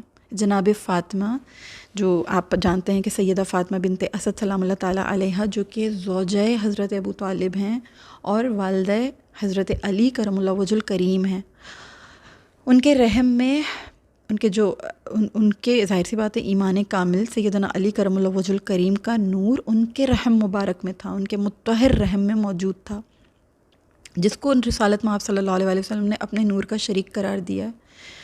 تو گواہی مل گئی نا کہ اسلاب طاہرہ اور ارحام طیبہ سے اپنا تخلیقی سفر بیان فرمایا نبی اکرم صلی اللہ علیہ وسلم نے، اور نور میں شامل فرمایا حضرت علی کو کرم اللہ وجہ الکریم کو. تو یہ کن کے صلب میں موجود تھا؟ جناب حضرت ابو طالب علیہ السلام کے صلب میں موجود تھا نا. والد تو وہی ہیں، اور رحم کن کا ہے؟ سیدہ فاطمہ بنت اسد سلام اللہ تعالیٰ علیہا کا. اور پھر پیارے آقا کریم صلی اللہ علیہ وسلم فرما رہے ہیں انا و علی من نور واحد، اپنے نور میں حضرت علی کا نور شریک کر رہے ہیں کہ ہم تو ایک نور سے تخلیق ہوئے. یہ چھوٹی حدیث نہیں ہے اور یہ چھوٹی معمولی بات نہیں ہے. رحم طیب میں غیر اسلام کا کوئی تصور نہیں ہو سکتا. اس بات کو اچھی طرح سمجھ لیجئے، اس بات کو اچھی طرح ذہنوں میں رکھیے. صرف تعصب آمیز نگاہوں نے ہی ایمان ابو طالب کو ایک سوالیہ نشان بنا رکھا ہے، ورنہ جو باضمیر لوگ ہیں وہ ان باتوں پہ دھیان نہیں دیتے، وہ ان باتوں سے کبھی کسی قسم کا بھی اعتراض نہیں کرتے، کیونکہ دل کو یہ بات نہیں لگتی ہے. جب حدیث کا متن یا حدیث کی سند قرآن کی نص سے ٹکرا جاتی ہے نا، تو بات ختم ہو جاتی ہے، پھر قرآن ہی مقدم ہے. پھر حضرت فاطمہ مخزومیہ، مومن کامل جناب حضرت عبد المطلب کی زوجہ اور والدہ ماجدہ ہیں حضرت ابو طالب اور حضرت عبداللہ اور دیگر عالی شان شخصیات کی. آپ جانتے ہیں کہ یہ واحد ماں ہیں، یعنی ایک امی ہیں، اور یہ بیٹے جو ہیں یہ ایک ہی رحم سے آئے ہیں، حضرت ابو طالب بھی اور حضرت عبداللہ بھی. تو پھر تو یعنی کہ یہ بھی رحم جو ہے یہ پاکیزہ ہے. تو یہ پاک طاہر رحم جو ہے یہ حضرت عبداللہ کو تو پیدا کر رہا ہے، حضرت عبداللہ تو یہاں پہ پیدا ہو رہے ہیں، مگر حضرت ابو طالب کے ایمان کے اوپر جو ہیں کفر و شرک کی جو ہیں وہ استغفر اللہ العظیم باتیں شروع ہو جاتی ہیں. یہ بغض علی ہے، یہ صرف بغض علی ہے. اللہ تعالیٰ ہم سب کو محفوظ فرمائے. جب یہ بات آیات و روایات کی روشنی سے پایہ ثبوت کو پہنچ گئی کہ انوار طیبہ کے لیے ارحام طیبہ کی ضرورت ہے، تو پھر حضرت فاطمہ مخزومیہ کی ایمان و جلال کو بیان کرنے کے لیے تو مجھے ضرورت ہی نہیں بچتی کہ میں ان کا ایمان و جلال آپ لوگوں کے سامنے بیان کروں. یہ مخدرہ جناب حضرت عبداللہ کی مادر گرامی ہے، اور حضرت عبداللہ کے صلب میں نور اقدس نبوی صلی اللہ علیہ وسلم ودیت کیا گیا تھا. یہ پاک رحم جو ہے نا، اسی پاک رحم میں جناب حضرت ابو طالب بھی ودیت کیے گئے تھے، اسی پاک رحم میں. اور ان کے پاک صلب سے حضرت علی تشریف لائے ہیں کرم اللہ وجہ الکریم، جس کے لیے پیارے آقا کریم صلی اللہ علیہ وسلم فرما رہے ہیں انا و علی من نور واحد. کس طرح سے اتنی زبان درازی کر سکتا ہے کوئی؟ استغفر اللہ العظیم. اس کا فیصلہ ہر زندہ ضمیر انسان کا وجدان آرام سے خود کر سکتا ہے. بھٹکنے کی ضرورت ہی نہیں ہے ہمیں. یقین کیجئے ہمیں بھٹکنے کی ضرورت نہیں ہے. اللہ اکبر کبیرہ. اللہ ہمیں سمجھنے کی توفیق عطا فرمائے.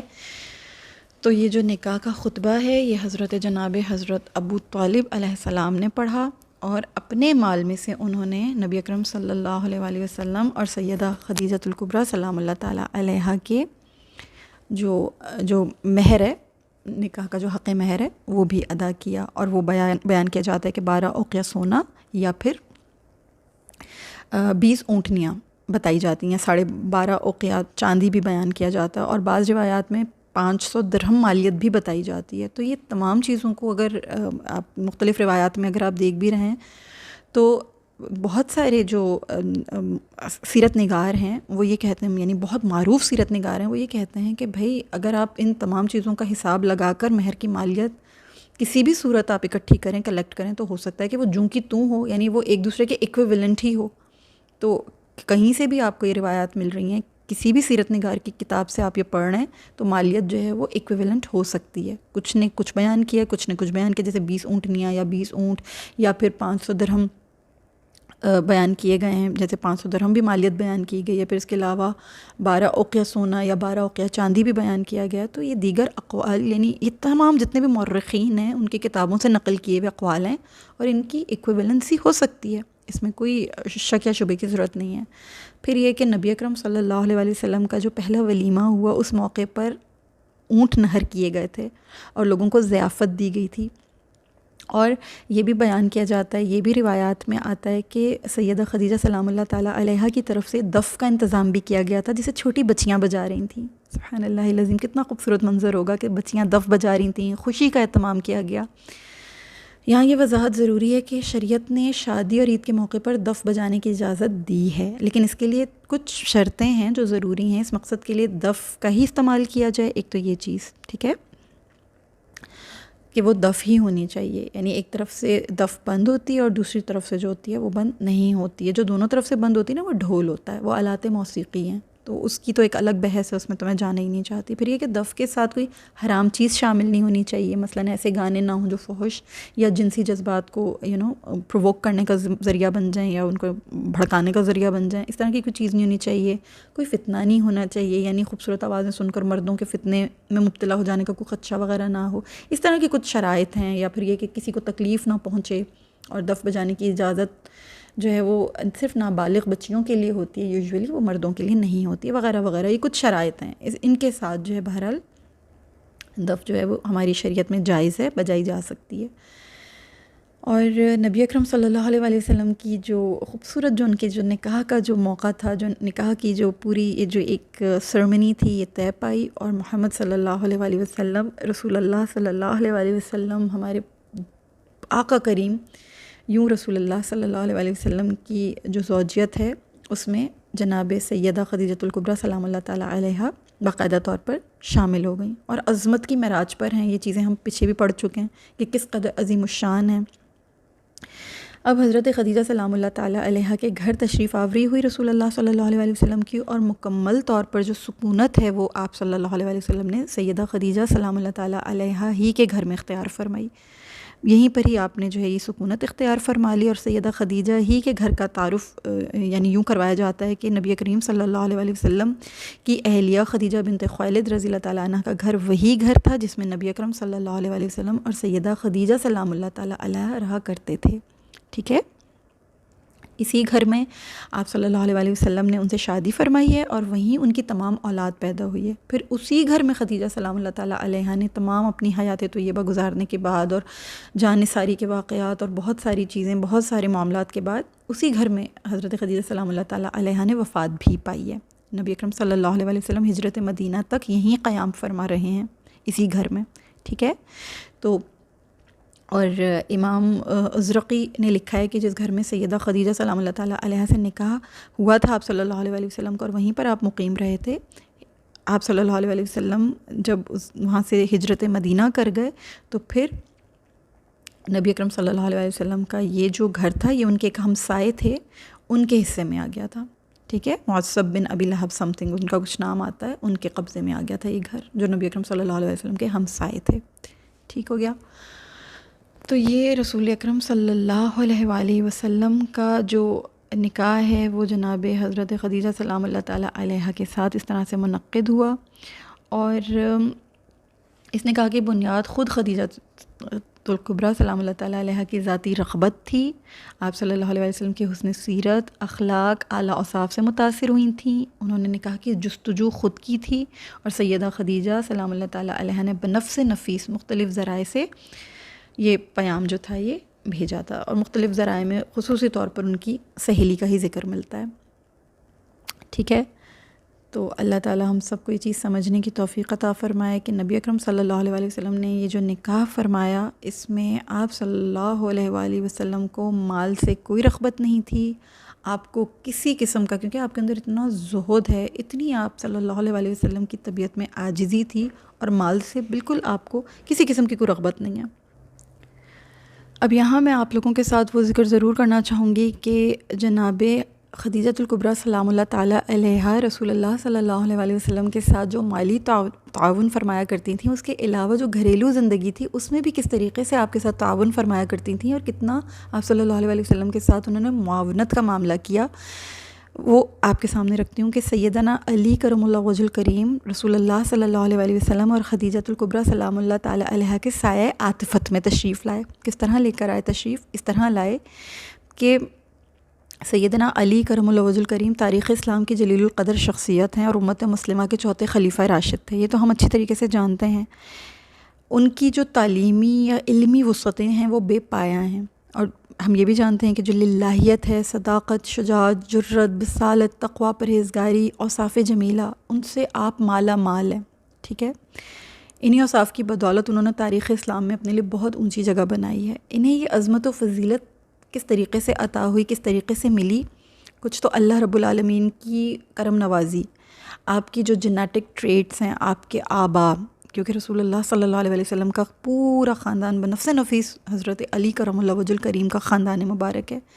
پھر یہ ایک بہت اہم نقطہ ہے کہ آپ صلی اللہ علیہ وسلم نے انہیں اپنی کفالت و تعلیم میں براہ راست لیا ہے۔ تربیت نبی اکرم صلی اللہ علیہ وسلم کی عظیم معلمانہ کردار کے زیر سایہ ہوئی ہے، اور ام المومنین سیدہ خدیجہ سلام اللہ تعالیٰ علیہ کی شفقت و مرحمت کی جھلکیاں ہمیں اس میں نظر آتی ہیں، صاف نظر آتی ہیں۔ ہوا کیا تھا، اس کا پس منظر کیا ہے کہ سیدنا علی کرم اللہ وجہ الکریم کی جب ولادت ہوئی تھی نا، تو اس وقت نبی اکرم صلی اللہ علیہ وسلم کی بعثت سے تقریباً 10 سال پہلے کا یہ واقعہ ہے، اور خدیجہ سلام اللہ تعالیٰ علیہ کے ساتھ آپ کا نکاح اس سے یعنی 5 سال ہو چکا تھا، 5 سال پہلے ہو چکا تھا۔ تو حضرت علی کرم اللہ وجہ الکریم کی جب ولادت ہوئی، اس وقت ظاہر سی بات ہے رسول اللہ صلی اللہ علیہ وسلم معاشی پریشانیوں سے محفوظ تھے۔ سیرت ابن حشام میں مذکور ہے کہ آپ صلی اللہ علیہ وسلم کے چچا حضرت ابو طالب کا خاندان ماشاءاللہ سے بڑا خاندان تھا، ان کے پاس اولاد زیادہ تھی، کثیر اولاد تھی۔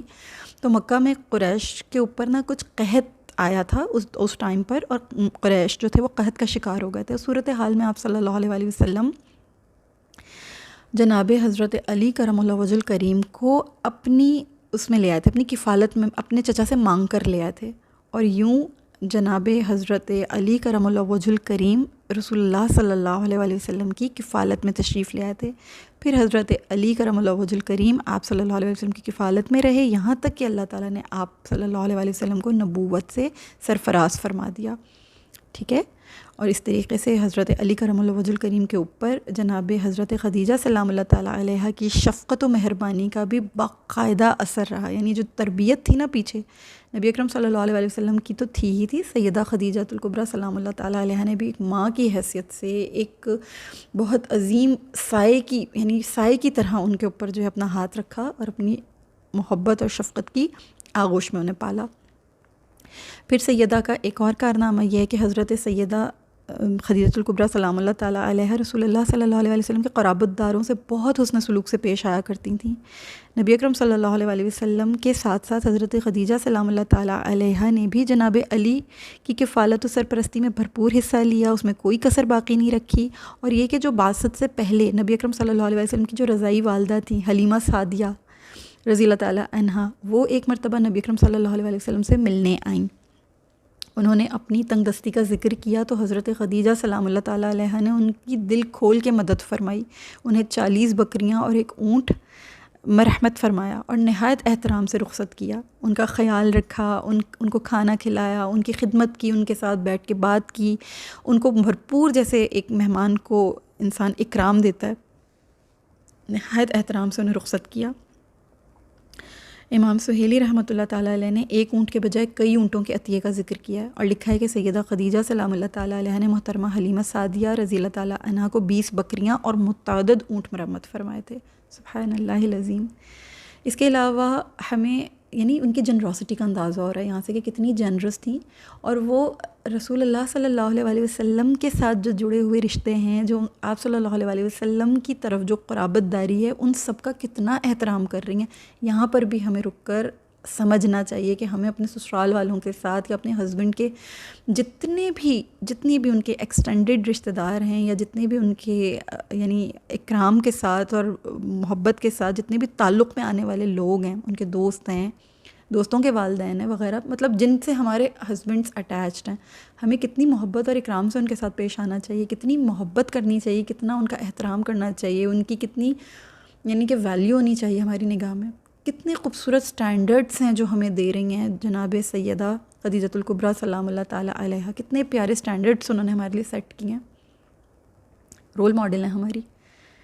عزت دینی چاہیے. اس سے ہمارے ہسبینڈس کے دلوں میں بھی، ہمارے شوہروں کے دلوں میں بھی ہمارے لیے وقت پیدا ہوگی، احترام پیدا ہوگا کہ یہ تو میرے پیاروں کے ساتھ بھی اتنے ادب سے پیش آتی، صرف مجھے ہی نہیں عزت اور احترام دیتی ہے، تو میرے پیاروں کو بھی عزت اور احترام دیتی ہے.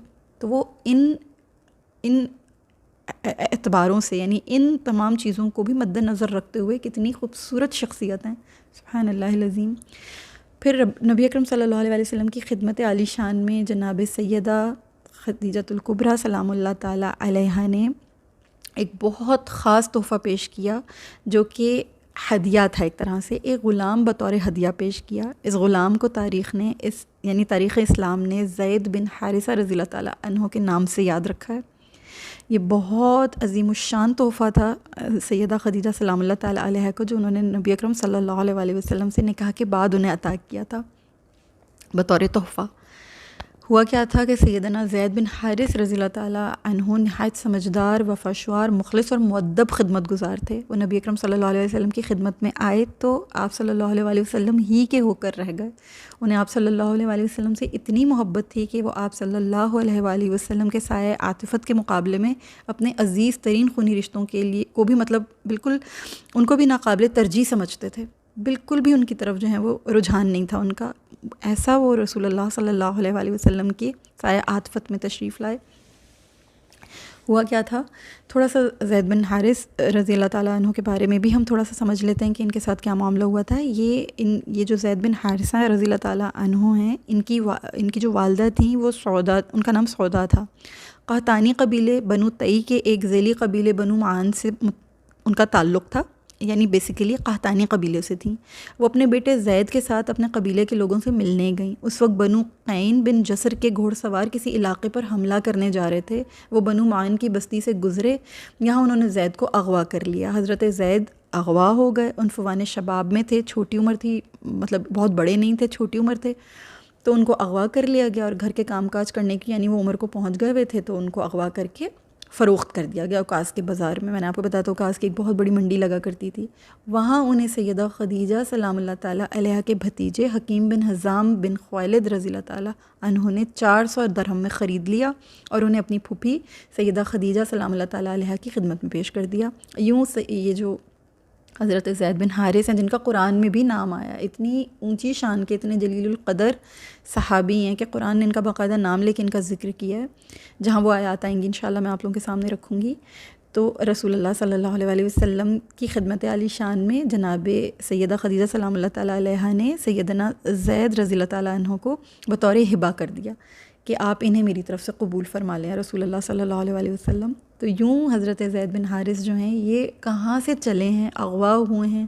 یوں لگتا ہے گویا جیسے بازار مصر میں حضرت یوسف علیہ السلام بھی اسی لیے گئے کہ ان کو بیچ دیا جائے اور اتنے مراحل سے گزارا جائے، اور پھر وہ گزرتے اتنی ساری تربیت اور اتنے سارے ان کی جو مراحل تھے وہ طے پا کر پھر ان کو ایک مقام ملنا تھا. وہ تو خیر نبی تھے، ان کا تو مقابلہ ایک صحابی سے نہیں ہو سکتا ہے، مگر پھر بھی اللہ تعالیٰ کی اپنی تکوینی حکمتیں ہوتی ہیں، اللہ تعالیٰ کی مشیتیں ہوتی ہیں، اللہ کے حکم ہوتے ہیں، اللہ کے امر ہوتے ہیں. سبحان اللہ العظیم. کس کو کہاں سے گزارتا ہے، کس کو کہاں سے گزارتا ہے، تب کے سونے کو کندن بنا دیتا ہے. تو اس طرح سے حضرت زید بن حارث رسول اللہ صلی اللہ علیہ وسلم کی خدمت عالی شان میں پیش ہوئے. اللہ اکبر کبیر. اور یہ کنہوں نے پیش کیا تھا، کنہوں نے یہ عطا کیے تھے؟ جناب سیدہ خدیجۃ الکبریٰ سلام اللہ تعالیٰ علیہا نے. زید بن حارث رضی اللہ تعالیٰ عنہ کا جو حسن انتخاب ہے وہ خود جناب سیدہ خدیجہ سلام اللہ تعالیٰ علیہا کا، یعنی ان کی آپ سوچ کا اور ان کی نفاست کا آپ اندازہ کیجئے کہ کتنے پیارے غلام تھے ان کے، کتنے نفیس، کتنے باادب، بہت شریف النفس اور محنتی، سمجھدار، وفا شعار، مخلص، انہیں نبی اکرم صلی اللہ علیہ وسلم کی خدمت میں ہبہ کر دیا. کتنا خوبصورت تحفہ عطا کیا انہیں، سبحان اللہ العظیم. تو یہ چیز بھی ہمیں نبی اکرم صلی اللہ علیہ وآلہ وسلم کی یہ جو سیدہ خدیجۃ الکبریٰ سلام اللہ تعالیٰ علیہا کے ساتھ جو ازدواجی زندگی، ان کے گھر کی جو زندگی ہے، اس میں ہمیں یہ چیز بھی دیکھنے کو ملتی ہے. رسول اللہ صلی اللہ علیہ وآلہ وسلم کے اوپر انہوں نے کبھی کسی چیز کو ترجیح نہیں دی، وہ دے ہی نہیں سکتی تھی، ظاہری بات ہے. بہت خوبصورت، بہت باادب، محبت کے ساتھ رہنے والی، بہت وفا شعار زوجہ کے طور پر وہ نبی اکرم صلی اللہ علیہ وسلم کے ساتھ 25 سال رہیں، قدم سے قدم ملا کر چلیں. اس دوران میں رسول اللہ صلی اللہ علیہ وسلم کو حضرت خدیجہ سلام اللہ تعالیٰ علیہا سے جو اولاد ہوئی، اس کے بارے میں اس بات پر تمام مورخین متفق ہیں کہ بعثت سے پہلے آپ صلی اللہ علیہ وسلم کا ایک بیٹا قاسم، شہزادہ قاسم جنہیں کہتے ہیں، وہ قاسم پیدا ہوئے، وہ تشریف لائے. انہی کے نام سے آپ صلی اللہ علیہ وسلم کی کنیت ابو القاسم ہے. ٹھیک ہے، رسول اللہ صلی اللہ علیہ وسلم کی کنیت ابو القاسم تھی اور ابھی بھی انہیں ابو القاسم کہا جاتا ہے. رسول اللہ صلی اللہ علیہ وسلم کو ابو القاسم ان کی کنیت کے اعتبار سے جانا جاتا ہے. اس کے علاوہ آپ صلی اللہ علیہ وسلم کی 4 بیٹیاں جناب Bibi Zainab, Bibi Ruqayya, Bibi Umm Kulsoom اور جناب بی بی فاطمۃ الزہرا سلام اللہ تعالیٰ علیہا تھیں. ٹھیک ہے، اور یہ جو بیٹے جن کا نام قاسم بتایا جاتا ہے، یہ اوائل عمر میں ہی وفات پا گئے تھے، اور بیٹیاں جو ہیں انہوں نے اسلامی دور پایا اور ہجرت بھی کی تھی. ابن اسحاق رحمۃ اللہ تعالیٰ علیہ یہ رسول اللہ صلی اللہ علیہ وسلم کے بارے میں فرماتے ہیں کہ بعثت سے پہلے آپ کے بیٹے قاسم کے علاوہ 2 اور بیٹے بھی ہیں. ابن اسحاق نے ان 2 بیٹوں کا ذکر بھی کیا جن کے نام طیب اور طاہر تھے، جو بعثت سے پہلے وفات پا گئے تھے. لیکن حافظ ابن حجر، علامہ ابن قیم، امام ابن جوزی، امام سحیلی، علامہ قسطلانی رحمۃ اللہ تعالیٰ علیہ اور دیگر جو مشہور سیرت نگار ہیں، انہوں نے ابن اسحاق کے اس قول کی تردید کی اور یہ بتایا کہ طیب و طاہر یہ دونوں آپ صلی اللہ علیہ وسلم کے بیٹے عبداللہ کے القاب تھے. یعنی رسول اللہ صلی اللہ علیہ وسلم کے 2 بیٹے اس طریقے سے بتائے جاتے ہیں کہ ایک قاسم اور ایک عبداللہ، اور عبداللہ کے القاب تھے طیب اور طاہر. ٹھیک ہے، تو راجح قول کے مطابق یہ جو عبداللہ ہیں یہ رسول اللہ صلی اللہ علیہ وسلم کی بعثت کے بعد پیدا ہوئے تھے اور ابتدائی عمر میں ہی وفات پا گئے تھے. ٹھیک ہے، تو یہ رسول اللہ صلی اللہ علیہ وسلم کی جناب خدیجۃ الکبریٰ سلام اللہ تعالیٰ علیہا کے بطن سے پیدا ہونے والی اولادوں کے بارے میں نے آپ کے ساتھ ذکر کیا. اس کے علاوہ بھی رسول اللہ صلی اللہ علیہ وسلم نے، کیونکہ جناب سیدہ خدیجۃ الکبریٰ سلام اللہ تعالیٰ علیہا کی جو پہلے کے جو ان کے جو نکاح تھے ان سے بھی ان کی اولادیں تھیں، تو تھوڑا سا میں آپ کو ان کے بارے میں بھی تھوڑا سا میں آپ کو بتا دیتی ہوں کہ عتیق بن عابد مخزومی، کچھ روایات میں عائز مخزومی بھی آتا ہے، ان سے سیدہ خدیجہ الکبریٰ سلام اللہ تعالیٰ علیہا کی ایک بیٹی تھیں جن کا نام ہند بتایا جاتا ہے. اور جو حضرت خدیجۃ الکبریٰ سلام اللہ تعالیٰ علیہا کے دوسرے خاوند ابو حالہ ہیں، ان سے ان کے بیٹوں کے بارے میں روایات ملتی ہیں. سیدہ خدیجۃ الکبریٰ سلام اللہ تعالیٰ علیہا کے صاحبزادوں کا جو پہلے شوہروں سے تھے ان کا مختصراً تعارف میں آپ کے سامنے تھوڑا سا رکھ دیتی ہوں کہ ایک بیٹے کا نام تھا ہند بن ابی حالہ رضی اللہ تعالیٰ عنہ. بہت ہی جلیل القدر صحابی تھے، بہت فصیح، بہت بلیغ تھے، رسول اللہ صلی اللہ علیہ وسلم کے بڑے پرجوش مداح تھے، اور رسول اللہ صلی اللہ علیہ وسلم کی جو کچھ بھی معاملات تھے ان میں ہمیشہ حمایت کیا کرتے تھے. جنگ احد میں بھی شریک ہوئے تھے، معرکہ بدر میں بھی شجاعت کے جوہر دکھائے تھے انہوں نے.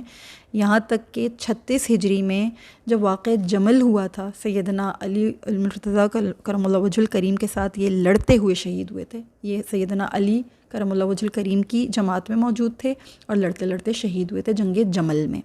ہند بن ابی حالہ یہ بھی سیدہ خدیجۃ الکبریٰ سلام اللہ تعالیٰ علیہا کے صاحبزادے ہیں، مطلب رسول اللہ صلی اللہ علیہ وسلم سے نہیں ہیں، ان کے جو پہلے شوہر تھے ان سے ہیں، ابو حالہ سے.